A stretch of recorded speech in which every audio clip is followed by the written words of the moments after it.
Olá, e no Viva Saúde de hoje a gente vai falar sobre a importância de fazer um pré-natal e também sobre as perdas gestacionais. Quer saber mais sobre esse assunto? Então fica com a gente, Viva Saúde, tá no ar.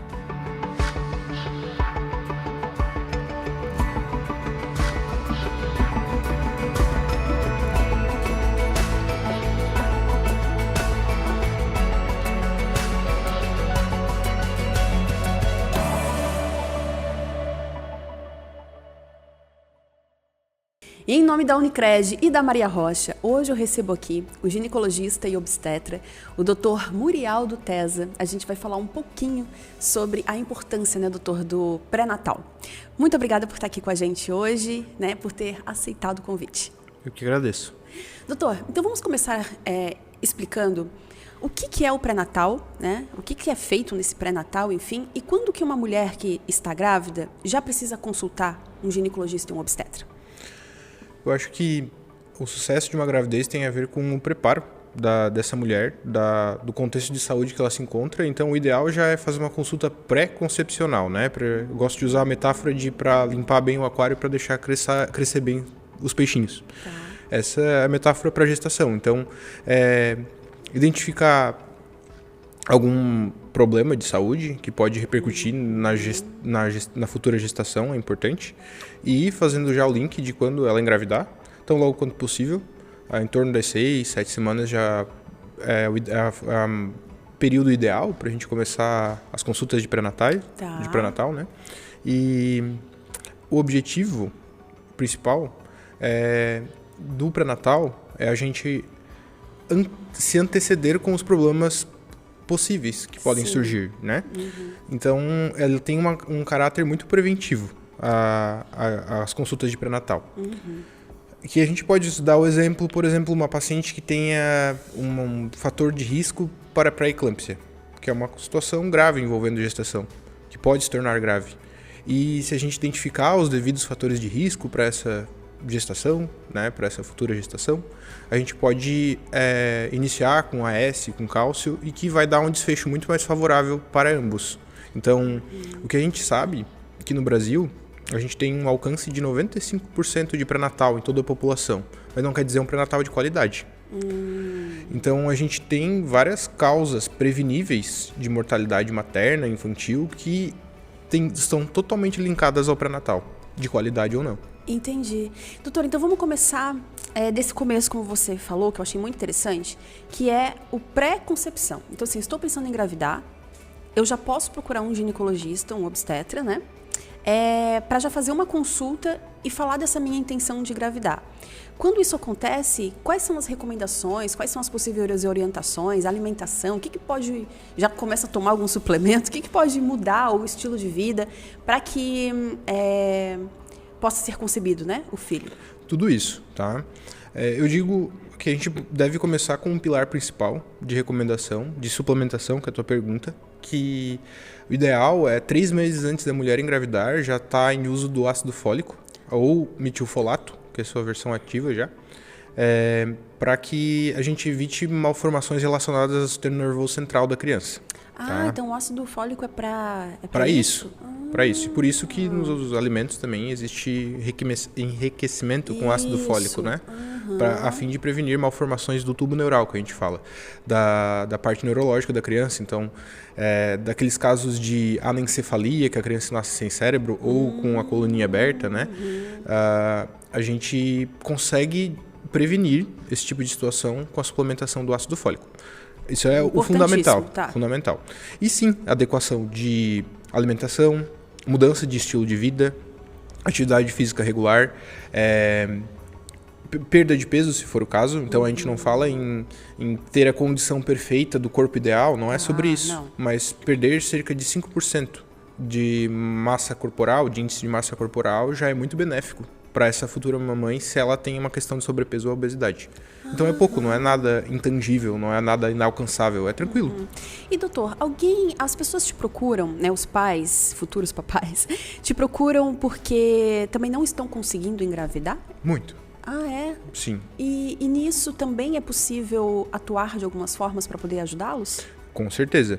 Geralmente esses casais eles já vêm tentando há um tempo e de procura de outros profissionais, né? Mas nesses casos a gente vai buscar o passado obstétrico deles, se eles já conseguiram engravidar ou não, se tiveram perdas gestacionais, que isso vai nos guiar em relação ao raciocínio clínico. Por exemplo, um casal que já tem mais de 30 anos e nunca engravidou, eles têm um tempo hábil de conseguir engravidar de 6 meses. 6 meses? 6 meses. Um casal de menos de 30 anos, né, que a diferença de idade não seja tão grande, eles têm até 1 ano para engravidar espontaneamente. E tentando, já tomando ácido fólico, aquela coisa toda que a gente conversou. Tá. E um casal mais de 30 anos são 6 meses. E caso não haja sucesso, daí tem que passar para um próximo passo, né, de indução de ovulação, identificar problemas, pedir exames mais apurados. Ah, sim. Entre esses exames, doutor, tem o espermograma, né? O espermograma. Porque eu acredito também que muitos casais, eu não sei se é cultural, mas acham que sempre é a mulher. Né? Sim. É a mulher que não consegue engravidar, enfim. E eu acho que também é muito difícil do homem entender que ele pode estar com alguma coisa que tem que fazer alguma mudança, né? Isso também acontece no seu consultório, assim, essa coisa de orientar ambos, Muito, né? muito. Por isso que é quase que uma exigência minha de ter a presença do futuro pai na consulta de pré-natal, para eu quebrar um pouco desses tabus e botar a responsabilidade par a par de ambos. Porque a demanda inicial sempre é a mulher falando, já que eu sou ginecologista, e ela falando dos problemas de saúde dela. Mas a presença do futuro pai ali, seja no pré-natal futuro, quando eles já estiverem grávidos, é muito importante a presença do pai, ou desse casal tentante, porque a gente identifica também no pai problemas de hábitos, de saúde, deficiência de vitaminas, que vão implicar também no sucesso ou não dessa futura gestação. Então, além do espermograma, existem outros exames que o pai também precisa fazer. O cigarro também pode ser prejudicial, doutor? Cigarro, álcool, uso de outras drogas podem diminuir a velocidade ou mesmo qualidade dos espermatozoides. E diminuir a chance de uma gravidez espontânea. Sim. Existe também alguma relação... Eu sei que a gente está entrando um pouquinho mais nessa área antes, mas eu tenho certeza que quem também está tentando engravidar gostaria de saber, né? Então, assim... Existem alguns fatores, como você falou, de físico, enfim, de químico, mas também existe a ansiedade dos pais que pode estar... Ou isso é mito? Não, muito. Muito. É? Com certeza. Não quero mais engravidar, engravida. Perdão. As pessoas às vezes falam assim, não, mas agora eu não quero mais engravidar. Daí engravida. Relaxa. Muito, muito. Porque essa questão, quando fica muito no automático, na vida íntima de um casal, isso pode ser um problema. Quando eles estão muito focados só nisso. Só nisso, né? Onde a vida íntima deles pode ser afetada. Então, com algumas dicas comportamentais, eu tento burlar essa parte em relação a não trazer essa ansiedade para a vida íntima daquele casal, porque o casal está vivendo. A gente tem que prover a saúde deles primeiro, antes de que eles tenham filhos, certo? Claro. Inclusive saúde sexual. Com certeza. E, doutor, depois de todos esses passos, se ainda assim não houver a concepção em não sei quanto tempo, é indicado daí uma fertilização, alguma coisa nesse sentido? Sim, sim. Tem alguns passos, a gente falou dos 6 meses no casal de mais de 30 anos. Isso. Então, a gente pode tentar a indução de ovulação, melhorar a qualidade do espermatozoide. E se, após a indução de ovulação, com intervenções que a gente pode fazer a nível de consultório, o próximo passo seria uma fertilização in vitro. Sim. E daí não tem um tempo, assim, fiz essas coisas, tem 2 anos, não. Então daí vai fazendo, se não der realmente certo, vocês Exatamente. já vão juntos. É no tempo do casal também. Orientando para saber. Até porque a fertilização é um processo que requer recursos, né? Então... Recurso, tempo, né? Expectativas aumentam muito, eu acho. Muito, então, muito. É sempre bom ter um ginecologista para também compartilhar disso, né? E vocês atuam como um psicólogo ali também, conversando com esses futuros pais, né? Muito. E tem vários tipos de casais, assim. Tem os que não estão abertos à fertilização in vitro e que o objetivo deles é uma gravidez natural e se não acontecer, tudo bem. Tem os que querem a todo custo, né, e até se atropelam nessa questão da tentativa e vão direto para a fertilização. Tem Sabendo todas as que podiam situações. ter tentado maneiras mais fáceis antes. É a né? ansiedade. Doutora, então tá. Agora a gente fala sobre o casal que conseguiu engravidar. Então, descobri a minha gravidez sexta semana, você falou? Sétima semana, mais ou menos? No início. Seria legal já procurar um ginecologista. E aí, o que vocês recomendam nessa primeira consulta, assim, quando os pais chegam com essa novidade? A gente pede os exames de rotina, né, que são os exames de sangue iniciais, que incluem os exames de DST, de algumas vitaminas e os básicos de hemograma e de urina, de tireoide, importantíssimo também. Falando em infertilidade, voltando ao assunto anterior, 20% das infertilidades são relacionadas a algum distúrbio de tireoide, então a gente tem que avaliar isso de perto. E durante a gestação também, né? Durante a gestação, o sucesso da gravidez e até a inteligência futura da criança está relacionada com se a mãe está com algum distúrbio de tireoide. Distúrbio de tireoide, isso olha mesmo. Só. Então, são esses ultrassom, né? Então a gente, por que eu falo em 6 semanas, pelo menos? Porque antes de 6 semanas não aparece nada dentro do útero. Então aquela mãe já está com a ânsia de começar o pré-natal, de fazer tudo. E se ela fez a sua consulta pré-concepcional e estiver seguindo todas as orientações, não tem o porquê a gente se apressar para a primeira consulta, né? Dá para esperar 6, 7 semanas que ali a gente já vai conseguir solicitar ou fazer um ultrassom mesmo no consultório e visualizar a presença do batimento cardíaco. Isso, doutor. Uma outra questão é que, assim, muitos pais, realmente, né, quando chega essa novidade, eles já querem fazer um ultrassom para ouvir o coração. Não vai escutar na primeira ou segunda semana de gestação. Não aparece nada. Tá a nível microscópico a formação daquelas células, então não aparece no ultrassom. É justamente na sexta, sétima semana que a gente vai conseguir ver um pulsar ali de vida. E, nesse caso, nessa janela, né, de tempo, o risco de perder essa criança é grande? É alto? Sim. Vamos botar como um número alto, que 15% de todas as mulheres que engravidam no mundo têm alguma perda gestacional. Nesse período? Ou em todo o período de gestação? Principalmente no início. Tá. No primeiro trimestre, que a gente fala que são os 3 primeiros meses, né? Tá. E isso por quê, doutor?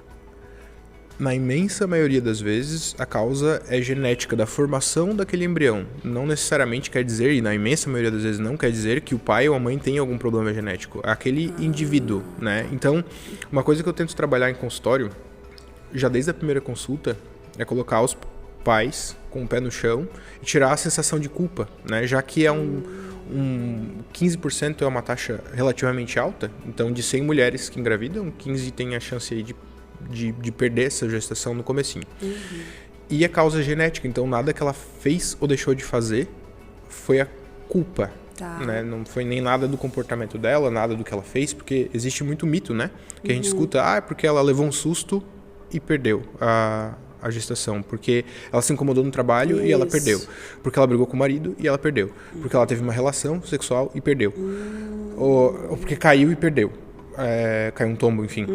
E não, 80, 90% das vezes as causas dessas perdas gestacionais iniciais são relacionadas à genética do bebê, então nada que a gente fizesse ou deixasse de fazer, ou aquele casal, ou aquela mãe, evitaria esse aborto.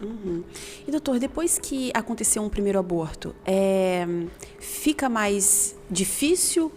Não tem nada a ver para eu conseguir uma segunda gravidez? Preciso esperar um tempo? Como é que funciona isso? Bom, se for um aborto espontâneo, que ela não precisou passar por nenhum procedimento depois desse aborto, tipo curetagem ou aspiração intraútero, ela, no próximo ciclo, se tiver tudo bem com a saúde dela, já pode começar a tentar.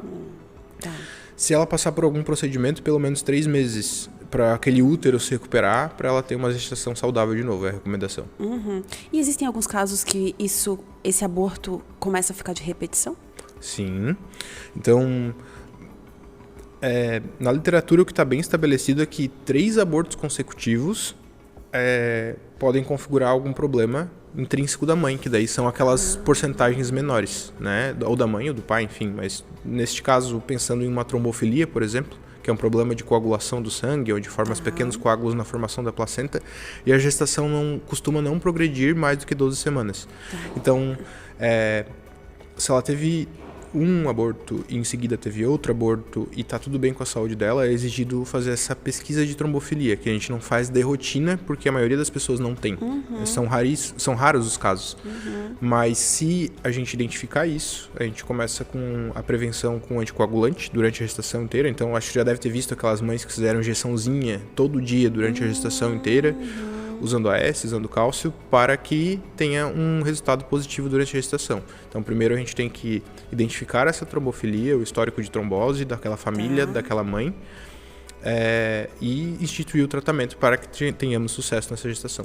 Mas se eu chego... Vocês só conseguem descobrir, por exemplo, que eu tenho essa doença se acontecer o aborto, eu não tenho nenhum outro sintoma que antes de eu engravidar, vocês que façam a gente perceber que... Não necessariamente, né? Porque, por exemplo, pode ser uma mulher em idade fértil, de seus 25, 30 anos, super saudável, que não teve nenhum fator de risco durante... Ela teria uma tendência a mais a formar coágulos, mas ela nunca teve nenhum evento durante a vida dela, porque ela era saudável, porque ela estava com tudo em dia, e a gente não pesquisa isso de rotina, não tem indicação.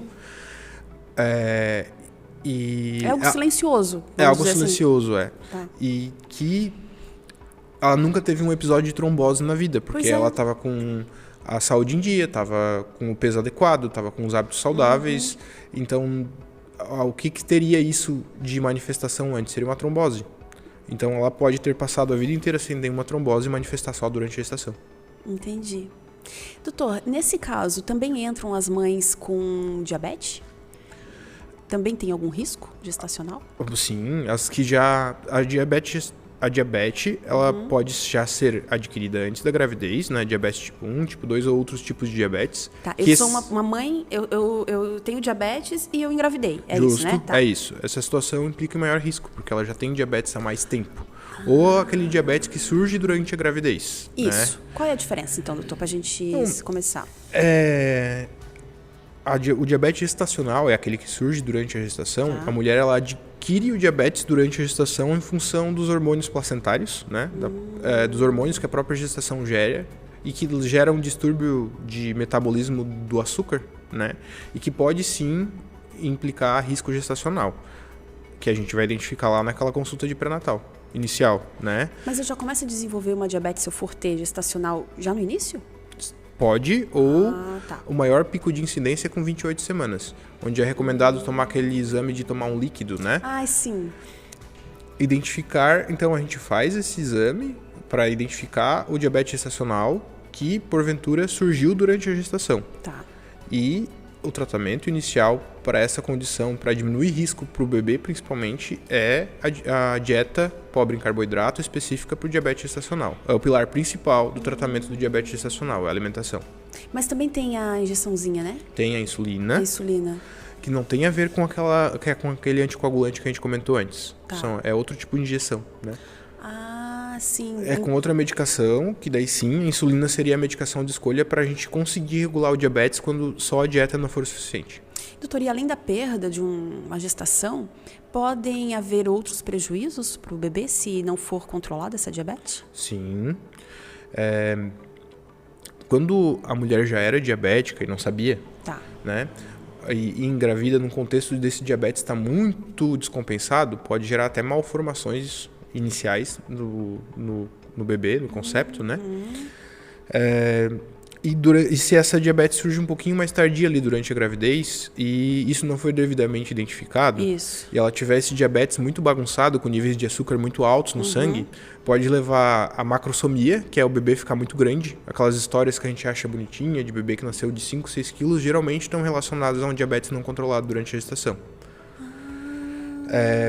Ou não só disso, né? Mas geralmente é relacionado a isso, o bebê com excesso de peso, que não é legal para a saúde dele também. Mas ele nasce com excesso de peso por causa do nível de açúcar no sangue da mãe? Sim, direta e indiretamente, porque a mulher que tem o açúcar muito alto no sangue, ela tem a insulina muito alta no sangue, e a insulina é um hormônio anabólico que faz a gente crescer, e o bebê, por conseguinte, fica muito grande. E ele pode nascer já com diabetes? Não.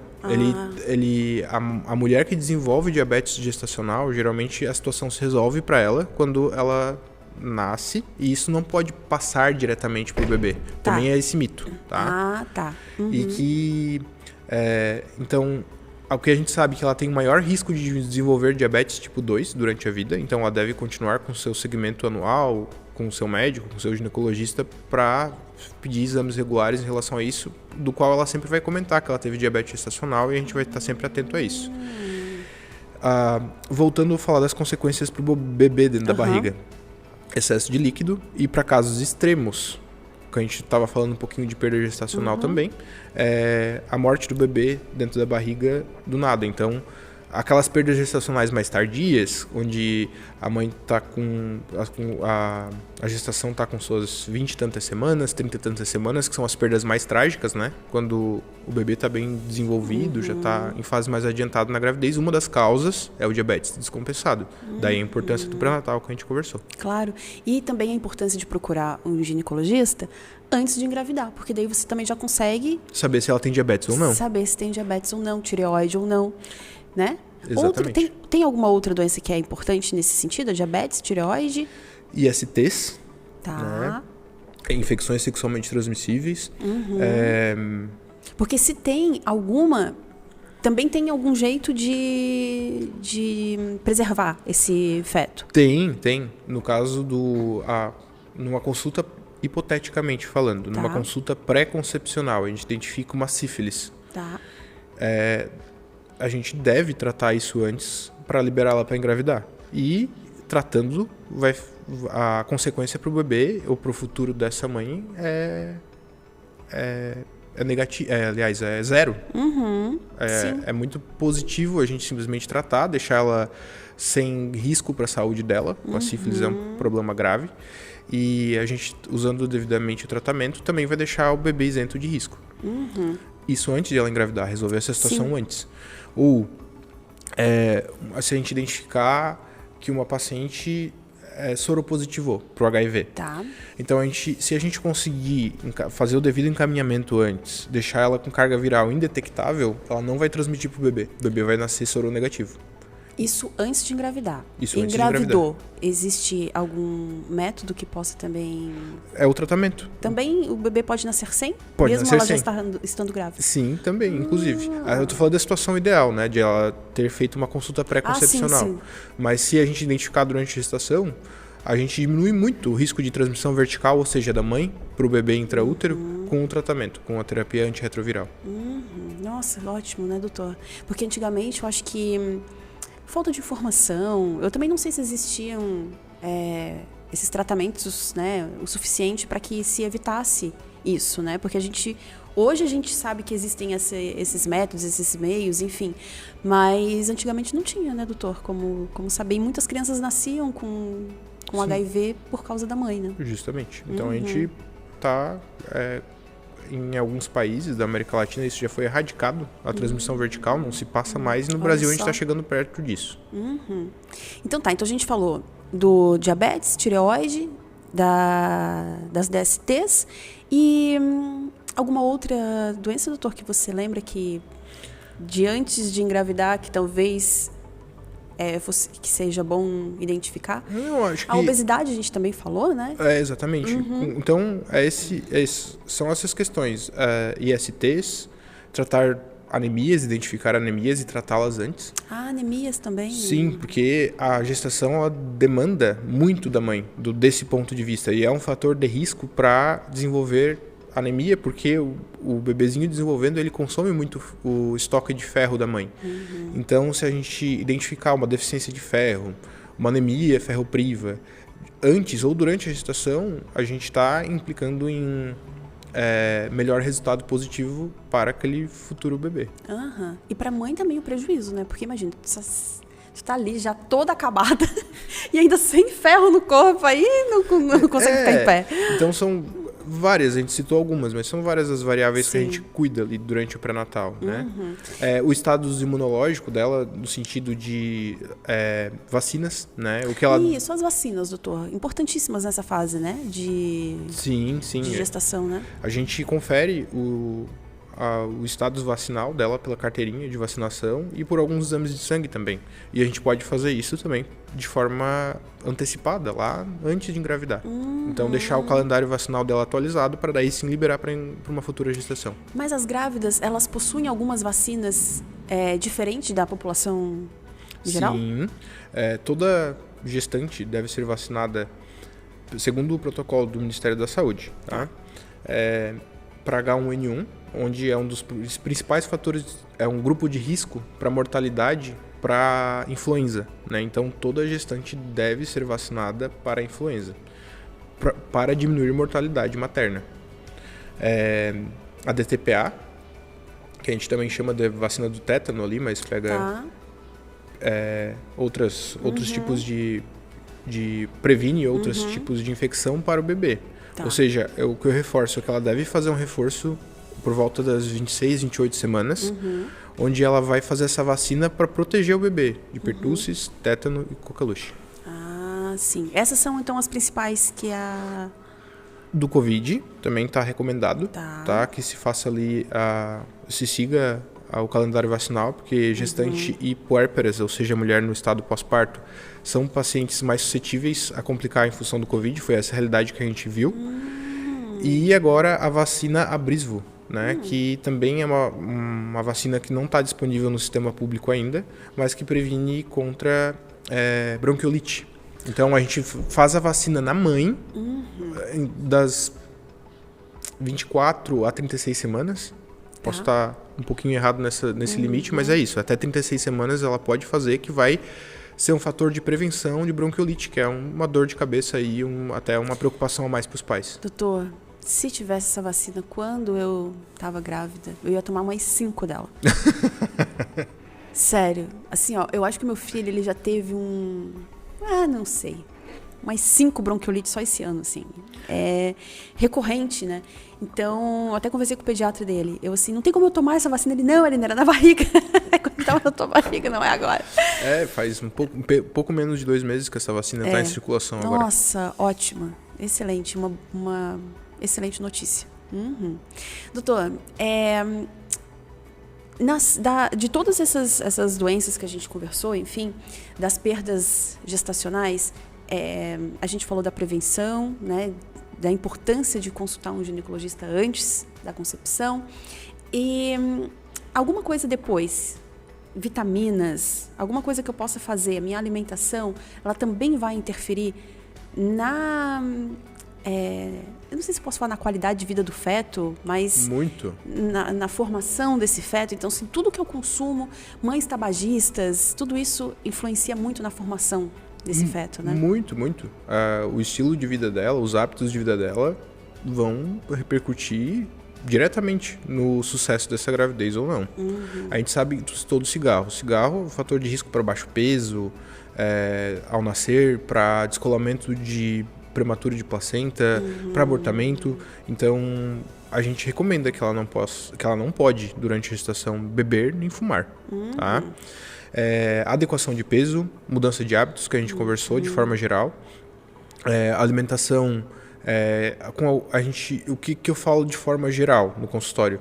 Que ela deve comer da forma mais natural possível e evitar processados, industrializados, então tentar comer comida de verdade mesmo e não comer por 2, isso é mito, tá? Então, o ganho de peso durante a gestação também, a gente fica muito em cima, porque lembra do diabetes, lembra da pré-eclâmpsia, a mãe que ganhar muito peso durante a gestação já é um fator de risco para ela desenvolver essas condições.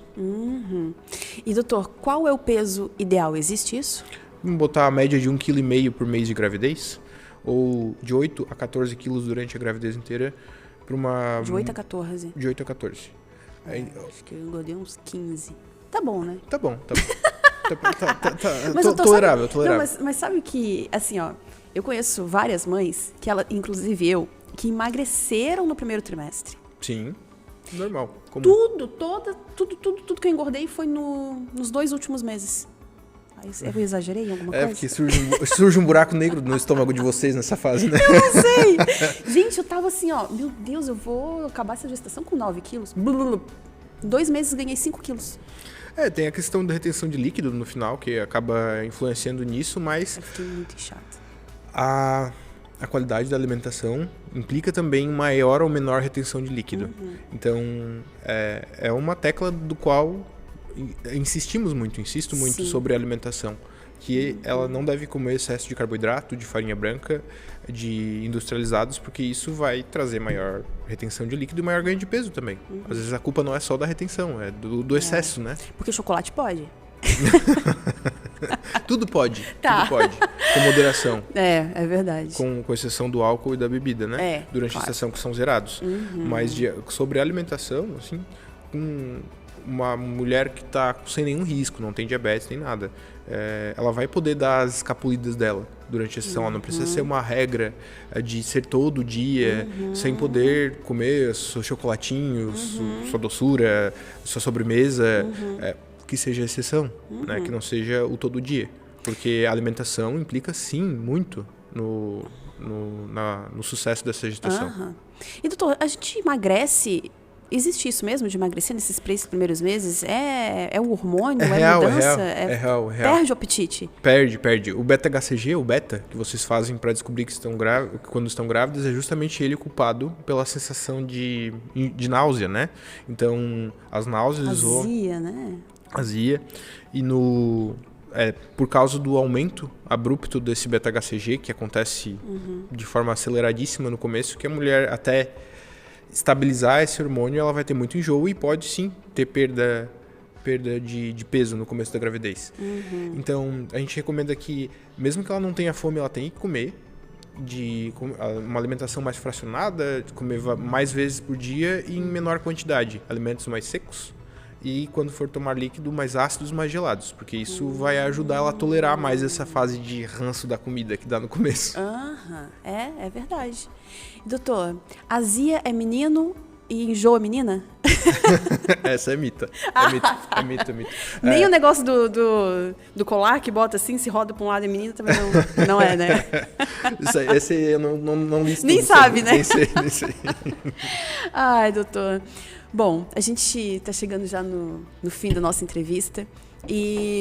Mas não deu para falar sobre tudo, mas eu acho que a gente conseguiu conscientizar, com certeza, sobre a importância de se procurar um profissional desde antes, né? Para você se preparar, para você... Acho que é isso, acho que a palavra é essa, preparar o seu corpo da melhor forma possível para uma mudança gigante que vai acontecer na vida, né? E tá sempre orientada para que você siga os passos corretos e diminua muito essas chances, né, das perdas, das más formações. Então, eu acho que foi muito legal, doutor, nosso bate-papo, né? Excelente também, adorei. E a gente se vê outras vezes, né? Sempre quando tiver alguma novidade na sua área, enfim, algum assunto que você queira falar, a gente está aberto para recebê-los. E foi um prazer ter você aqui, doutor. Muito obrigado também. E o Viva Saúde fica por aqui. A gente tem um novo encontro quinta-feira que vem, às 20h30 da noite, pela UniTV e também pelas plataformas de áudio e vídeo da Unimed Tubarão. Eu espero todos vocês. Até mais.